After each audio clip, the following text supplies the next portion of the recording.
كل ألف سنة وانتم طيبين، رمضان كريم، ربنا يعود عليكم الأيام بخير يا رب. اللهم بلغنا رمضان لا فاقدين ولا مفقودين يا رب العالمين. خلاص فرشنا الشقة بقى في بيتنا، تجهيزات رمضان، عملنا علقنا الزينة وظبطنا بقى الدنيا.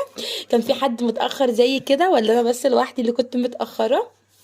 انا والله كل سنه اقول هعمل حاجه بسيطه، زينه بسيطه، زينه بسيطه، وباجي وباجي اعمل زينه، يعني او هتبقى ليها فرحه والاولاد بيفرحوا، فانا عملت بقى الزينه ديت.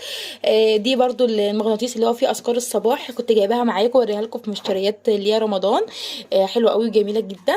هتفكرنا كده كل ما تيجي تفتحي التلاجة وتفتكري تقولي اذكار لو انت ناسياها ولا حاجه. ودي كانت مغناطيسات دي عندي بقى لها كذا سنه معايا. وبتاعه تعليم الصلاه دي حلوه جدا، يعني اولادك يبصوا عليها ويتعلموا منها ويصلوا زيها.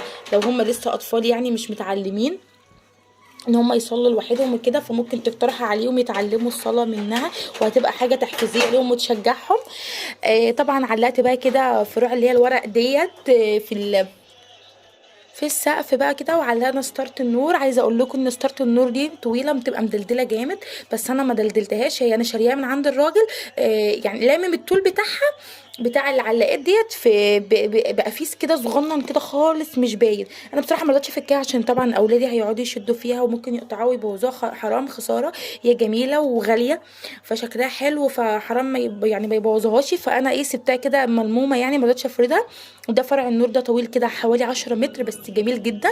جايباه عندي بقاله اكتر من سنتين.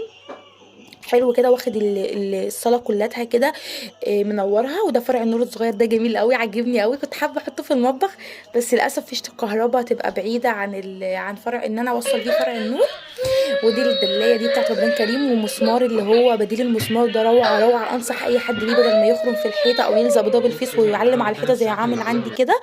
حلو المسمار ده. وده اسديل بقى بتاع رمضان، كل سنه وانتم طيبين. مين جاب الاسديل اللي هو الترند ده؟ تحفه جدا. بحبكم، اشوفكم في فيديو جديد، متنسوش اللايك والاشتراك.